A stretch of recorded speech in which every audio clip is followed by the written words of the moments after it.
Quick one. The Diary of a CEO Live, my live show, my live reincarnation of this podcast is coming on tour and it's coming to a city near you. There's a link in the description below. Put your email address in and I will email you when tickets go on sale.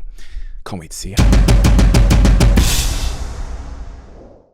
I get so many questions from all of you guys in my DMs, in the comment section on YouTube, everywhere. So I want to try something new. I'm going to start answering some of those questions that I've historically answered privately in public, so more of you can gain access to those answers. I asked everybody in my Telegram community to submit videos of questions that they want answered from me. And in this video today, I'm going to answer those questions with total honesty. And these questions range across business to personal questions to questions about relationships and mental health and challenges that you're facing. So here is the first question you asked me this week.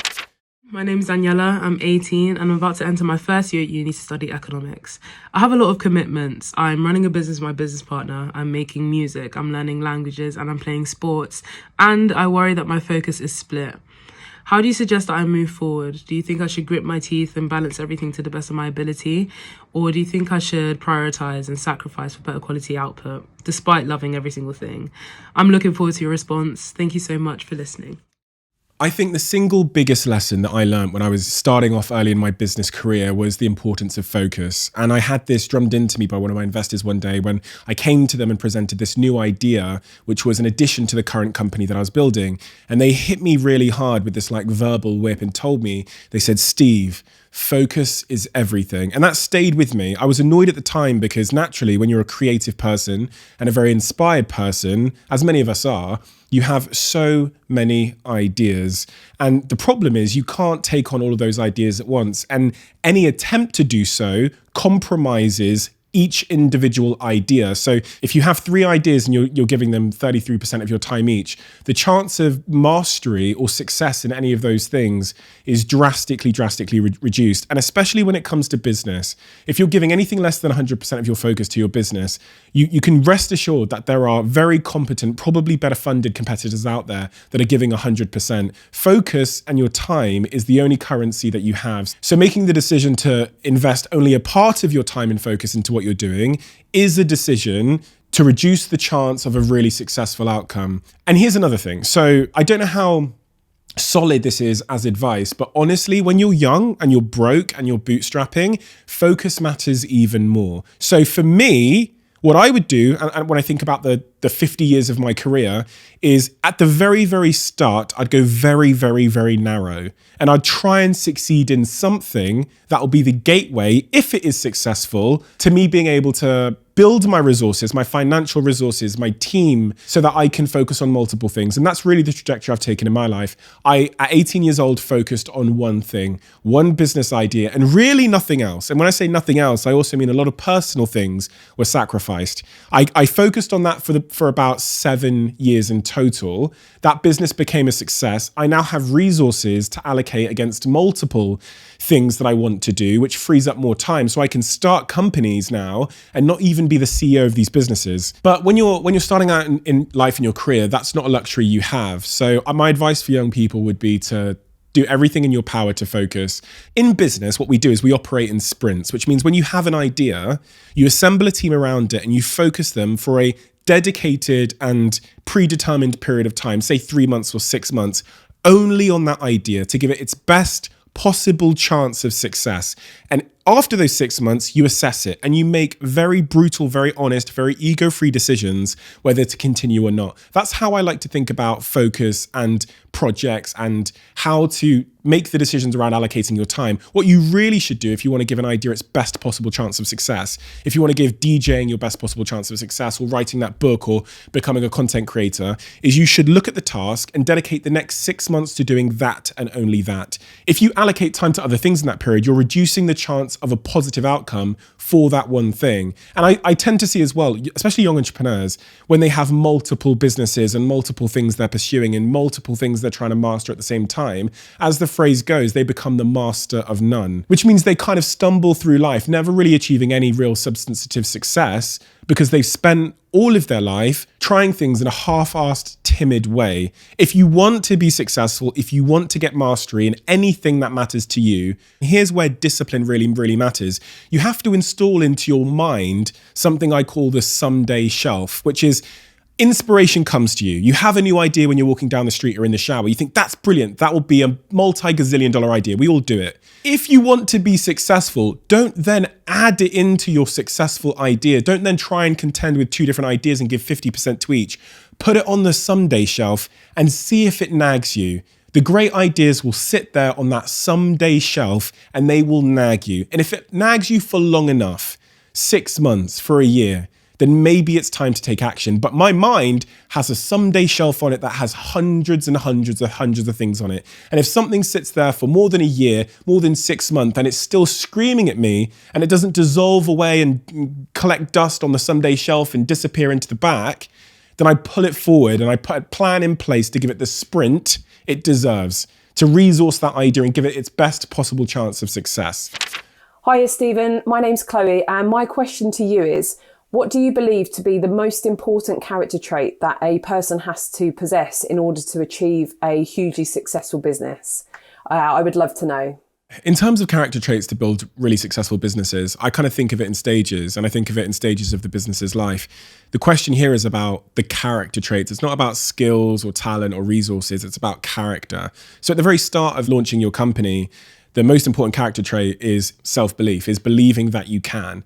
Because businesses, they feel like Mount Everest at your doorstep, and they look like incredibly daunting tasks that you typically don't have a ton of experience in overcoming, right? You've never climbed Mount Everest before. You don't have the resources. You don't know how to get up there. You don't have the experience to rely on. So there has to be somewhat an extreme level of delusion / self-belief to even want to start doing something you've never done before. And then when it comes to creating really innovative things, you're bringing something into the world that even the world hasn't seen. So that's where having a belief that this thing can exist and having that self-belief is also incredibly important. This is just kind of the inception point of the business. And when you go out into the world and you start telling people about your amazing business idea and how successful you think you're going to be and that you're going to be able to change the world in some type of way or solve a problem in a new way, you're going to get tons of positive feedback from your friends maybe, but also a ton of resistance. Whenever one of my friends starts a company, they ask me for one piece of advice, I always say the same thing. I say there's gonna become a day in your company where things are just awful, where it's so unbelievably painful. I've never seen it not happen. So I can say it with such a high degree of conviction that it is gonna happen to you. So let's not argue about, how we stop it happening, because it'll find you at some point. Let's start thinking now about what it takes to overcome that day. It requires a ton of resilience. It requires a ton of self-belief. It requires a certain temperament where someone defaults to logic and reason and not emotion, because when emotion arrives on that day, then your decision-making will go down and you'll make really bad, poor decisions that often exacerbate the problem. But the first encounter of the 35 packages of bullshit will build evidence that you can overcome. And I think that will compound in your favor over time. I think self-belief and resilience are probably the number one and number two character traits of anybody that wants to be wildly successful in business. And then quite honestly, everything else is outside of character traits. I mean, of course it matters to be really, really nice. Of course it does. That's a factor that will increase your probability of success. Of course it matters to be, have a great sense of humor. But I think those two are at the very core of what it takes to be successful, especially when you're a startup. And then everything beyond that is quite often luck. Is quite often outside of your control, especially in industries like technology and when you're building products, because the question then becomes, okay, I was resilient, I had belief, but does the market care? And is there product market fit? Do people want to use my website, my social network, my app? Do they want to use my product that I've invented? And that's somewhat outside of your control. However, what is in your control in that phase, let's call this phase 2 of business, is your humility and ego, which will often show up stubbornly trying to prove that you were right. And entrepreneurs like me in the past have been too romantic about our initial hypothesis about how we thought our product was going to be used, how many people we would use it, the problem it would solve. And you look at your product and you see clearly in the data that people are using it in a different way. They want a different thing that is outside of your original thesis, your original hypothesis. And some people at that moment, they'll stubbornly try and push their original idea, their hypothesis into existence. Let's increase the marketing. Let's educate the user base. But really, if you're humble enough and you're not attached to your ego, you're attached to the outcome and success of the business, you'll say, let's pivot. Let's change what we thought was true to fit what we now know is true.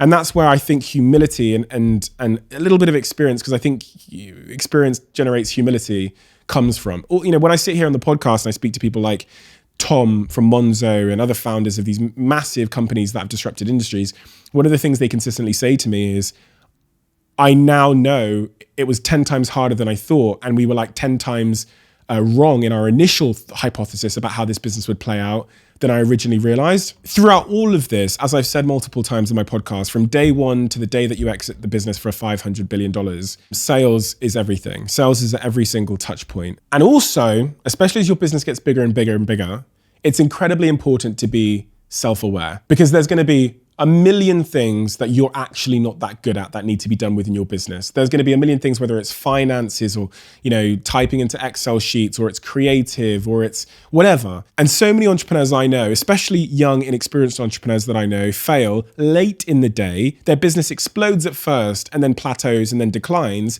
because they didn't realize that they needed to put in place another CEO. Because for them, the ego hit of replacing themselves and giving someone that very prestigious, very lauded title wasn't worth it. I can also think of the opposite. I can think of companies like Gymshark, like Huel, like Tala, Grace Beverley's business, where those founders have said, you know what?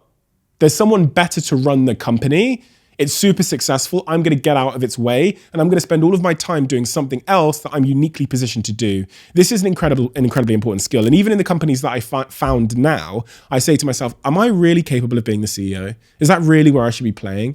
And in the two businesses that I founded since leaving Social Chain, I am not the CEO, because that is not what I'm best at. And I'm more attached to the outcome and the success of that business than I am of having that title, which might get some brownie points from people that don't really matter anyway. Do you know what I hate? I hate powder. I hate mixing powder with water. I hate protein powders that you have to mix with water up until now. And obviously Huel sponsored this podcast, so I'm tremendously biased, but that's a true story. I've never been able to use my protein powders that you mix with water, because I always think they taste absolutely awful. Up until Huel released their brand new protein flavor. The amazing thing about all of these proteins is there's 20 grams of protein. You get all of your vitamins and nutrients, 26 of those. And as Huel always is, it's nutritionally complete. And if you are someone that's trying to go a little bit lower on the calories, it's only 105 calories. So when I wake up in the morning, especially I've been working out a lot lately, come downstairs, quickly blend it together in my NutriBullet, drink it, it's 100 calories. And then my next sort of main meal, because I'm a breakfast skipper, will be at lunchtime. Highly recommend it. And I shouldn't say this because I don't have any approval to say this, but there's some amazing, amazing flavors coming in the ready to drink range that I've been lucky enough to try. And one of those is my new favorite flavor. So stay tuned. Hey Stephen, hope all is well. So my question is with regards to imposter syndrome. Have you any feedback with regards how to deal with that? Have you experienced it yourself? And just how to go about getting out of that mindset and acknowledging that you are potentially as good at your role as what people think you are, and you're not bluffing it or fluking it and so on. Thank you. So here's the thing. I think we all feel deep within us the same feeling anytime we're in a position that feels a little bit outside of our comfort zone.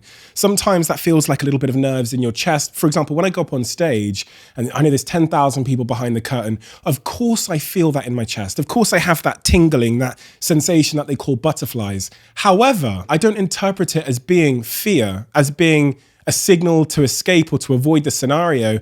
My interpretation, which has grown over time, and our interpretations are influenced by our beliefs, the stories we tell ourselves based on the evidence we have, based on our experiences. And my evidence and my interpretation tells me that I'm ready, that this feeling is normal, and I'm supposed to feel this way. People sometimes, because of their experiences and the evidence that's created and the stories that's made them believe about themselves, will tell themselves that that feeling is fear, that they should run, that they are ill-prepared, that that feeling is there because they aren't competent enough to complete this task. So what I'm saying is, we all get the feeling, but the story we tell ourselves is ultimately what creates what some people call imposter syndrome. For me, if you look at my life, I've kept myself one step outside of my zone of comfort for my entire life. Of course, I've never been a dragon on Dragon's Den. No one in their first year has been. I'm looking to my left and seeing Peter Jones, who's been there for 17 odd years, and Deborah Meaden to my right, who's been there for 15. I am new. However, I'm supposed to spend my life in situations where I am an imposter. That is the sign of growth. If I'm ever spending too long in a room or situation where I don't feel to some degree like an imposter, I am in the wrong room. And if I am to grow, and growth is an incredibly important part of being stimulated and motivated and being fulfilled, I have to change rooms. For me, in my life, I've spent my entire life trying to escape my zone of comfort and keeping myself 1 foot outside of that zone of comfort. And when you do that, what you find is that zone of comfort expands, you take one more step and it expands again. Every person that's ever done anything for the first time, whether it's Ed Sheeran singing to a group of people before, or Barack Obama doing one of his speeches, or Usain Bolt running in a track, when they first started, they were inexperienced and incapable. So you should expect and welcome that feeling. It's a feeling you're supposed to have. If you're somebody who wants to spend your entire life growing and progressing and learning, which are all things conducive with fulfillment, you should always feel like an imposter. If you're not, I would assert that maybe you're playing it too safe. Maybe you aren't challenging yourself enough. So for me, what people call imposter syndrome isn't evidence that you're in the wrong situation, one that you aren't supposed to be in. It's clear proof that you're in the right one. You're exactly where you're supposed to be. I'm supposed to spend my entire life doing things that make me feel somewhat like an imposter. That is the answer to a happy, fulfilling, progressful life where I'm striving forward, I'm trying things, I'm challenging myself, and I'm pursuing goals that are worthwhile. We should all feel imposter syndrome. So if you're not, then it's time to challenge yourself more. Hi, Steve. My question to you is, starting off in an industry, in my case, healthcare and medicine, how do you approach someone at more senior level and at a level that you want to be at, to ask them for mentorship or to be able to help you along the journey that they've been on? Is there anything that you could say, do, or offer them that would make them more inclined in taking you on board? Thank you so much.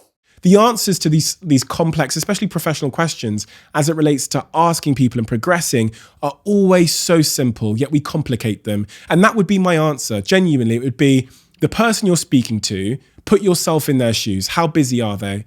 What are their interests? What do they want? What could you say to them to make them give you something very precious to them, which is their time? And like, if you can't answer that question, it makes me slightly concerned, because that's an inability to put yourselves in the shoes of somebody else. And that is life, that is sales, that is every single day, that is empathy. So say there's somebody at the top of my organization and I want them to mentor me, or there's someone even outside of my organization and I want them to be my mentor. The first thing I do is if it really helps you, actually pretend to be them. Write it down on a piece of paper what their life looks like. Let's just do Steve Bartlett. You're asking Steve Bartlett to mentor you. So Steve Bartlett's day is he has an unlimited things that people are asking him to do. He's getting thousands of DMs on social media. They're all asking him for stuff. They're asking him for time to go for a coffee, to pick his brain, to be on his podcast, to speak at their event, to do their show, whatever it might be. So that's probably a really dumb place to join the noise. Super saturated. He's probably got a PA defending those inboxes. We're not going to fucking try there. That would be a stupid thing to do. Let's find the least saturated channel. Probably, quite honestly, the post. Or probably, look at his channel hierarchy, probably Twitter. There's probably less people there. A channel where he's showing like he's responding more, but there's less people competing there for his time. So we might go for the post or for Twitter. So let's now pretend that you've got his attention. You've sent something in the post, you've written a tweet, you've written a Twitter DM, you've got his attention. Once you have his attention, you need to convert it. And to do that, you need to understand his psychological incentives. You have to know what I want. You have to solve a problem that I'm looking for. You have to appeal to my ego. Steve, oh my God, I've listened to every single podcast, right? You have to understand the dynamics of my life. I know you have absolutely no time. I am this person. right? And that's an appeal you're making to maybe my empathy, to my care. I am this person, I'm 18 years old. One day I hope to, build a business like Social Chain. Because I've listened to every single one of your podcasts, it would literally be my dream if I could just stand in the background of one episode one time. I promise I won't say a word. It would literally change my life, right? So what you've done there is you've appreciated, you're not asking me for much, you've appreciated the fact that I'm busy by saying, I'm just gonna stand in the background, which means you're asking me for zilch. Nothing. And then you might end it by saying, and off the back of it, my friend works at this newspaper or this magazine or has this blog. I'm going to write a full transcript of my experience. This would be, and then you're telling me that I'm going to get something in return, right? And then I look at it as a proposition. You've touched my ego. You've made me, care through empathy. You've asked for nothing in return of my time. And you've offered me a reward, which is you're going to put it somewhere, you're going to write it somewhere, you're going to help me by extending the reach. For me, that's kind of the broad structure of a perfect cold email asking for something from someone that has no, right to give it to you, is incredibly busy and is being asked a lot. The worst possible case scenario, let me give you the worst possible case scenario. Hi, Steve. Someone mentioned you the other day, which means that you don't know who I am and you've not bothered to do your own research. I want you to mentor me. Let me know when to start. And then you've ended that with the let me know when to start or whatever, which is a total presumption and a sort of disrespect and disregard of my time and my ability to make that decision. And then, and also what you've done with that message, because it's so short and ill-conceived, you've proven to me that you're lazy and that you're not creative and that you're probably not someone that's going to bring much value to my life. And that's genuinely how it works in my life. I swear to God, I get DMs from young people. They literally say, letter R, space, there, any jobs going. You've perfectly ruled yourself out with that message of ever working for me ever, because you've told me that you're both uncreative and lazy. In only a couple of words. It's a remarkable thing to achieve with such few amounts of words. You've told me you're lazy and uncreative. You will never work for anything that I do in my entire life, if I ever see that message. It shows that you don't actually give a fuck either. Like, you didn't even go on the website to see if there were jobs going, or you didn't, So that's the antithesis of creativity, attention to detail, care, and ultimately success. And for some fucking reason, people still do it. What are the 3 things that you would look out for to know that you're on the right path for success? So the first thing is definitely enjoyment. If you're not enjoying it, especially at an early stage when it's going to be most difficult, then the chance of you being successful is somewhere below 1%. That is the single most important thing. Are you enjoying it? If the answer is no, then honestly, you should quit, because it's only going to get more difficult. And the thing is, we also tend to shy away from things we're not enjoying. We tend to procrastinate away from them because they create psychological discomfort. So if you're not enjoying it, you're probably also going to do a pretty shitty job at it. It's hard to show up for something every single day that you're not enjoying. The second thing is, at the very start of your business, there's not going to be a ton of evidence that it's going well. There's probably not going to be a ton of revenue, probably not going to be a ton of users. But there will be evidence of progress, evidence that you're getting better, evidence that you're making marginal gains. And for me, and even with this podcast, I don't necessarily look for results today or more viewers or more downloads or more revenue. What I'm looking for is this thing getting 1% better week over week? Because it only then takes 100 weeks for us to be 100% better. And that means we're moving in the right direction. And lastly, I would say you're looking for some kind of validation of your hypothesis. So in the context of this podcast, my validation would be, am I getting feedback from people and from the data that they are enjoying the format and the concept? Are they coming back next week? There might not be thousands of people yet. There might just be 10. But are those 10 people inviting one more and making my audience 11 people? And there's always some evidence, even at the very, very start of your business, especially if you've built it in a lean way just to test your hypothesis, that your hypothesis is being validated, that your product does have market fit, that people are enjoying the content you're creating. And that can act as a tailwind to create belief, to create enjoyment and motivation, which will spur you on to carry on going. So to summarize, are you enjoying it? Are you making marginal gains, i.e. progress? And lastly, has your hypothesis shown some evidence that it is correct? Is there product market fit? Are people enjoying what you're making? Are they coming back again? Hey Stephen and the gang, nice to hook up with you. My question is, I've been watching a lot of your podcasts, a lot of your motivation does help me a lot. I've struggled over the years with anxiety, depression. I've gone through a bit of a bout of it lately. Just wondering where you get your motivation from, what makes you tick, and what makes you get out of bed every day. I'll get there. I'm looking for other avenues, and you're inspiring me every day, and just wanted to know really what motivates you and drives you. So it's kind of ironic that within your question lives the answer to your question. You said at the start of that you listen to this podcast, it gives you value and it's helped you. That's the reason why I get out of bed in the morning. Purpose. And so for me, the thing that drives me in any sort of discipline or pursuit or ambition or hobby that I have, it's very, very simple. And I've said this many times before. It has to be a worthwhile goal that it's challenging, that I can pursue with people I love. And what you said about how this podcast has helped you is the reason it's worthwhile to me. Of course it's challenging. It takes tons of my time, the production takes a lot of effort, but it's a worthwhile challenge, so it's one worth pursuing. And lastly, I get to do it with people that I actually love. And that's just a real fundamental thing about human beings. Because you can be pursuing a goal that means the world to you, a goal you love, a goal that feels incredibly worthwhile and meaningful. But if you're doing it with people that are toxic in a toxic environment, it then becomes unworthwhile. It loses its enjoyment. And the people you're pursuing a goal with are intrinsically attached to the motivation to pursue it. So the thing that gets me out of bed and the prism in which I make my decisions through in my life is this a worthwhile goal? Worthwhile is totally subjective. It's how it makes you feel inside here. Is it a challenge? Because the science says if something isn't challenging you, your motivation will decline. And are you doing it? Are you pursuing it surrounded by people you love? That'll make it a way more enjoyable, way more sustainable pursuit. Thank you for all of your questions. And if you want to put a question to me, the details on how to do that are down below in the description. I hope you enjoyed this new segment and I can't wait to answer your question next week.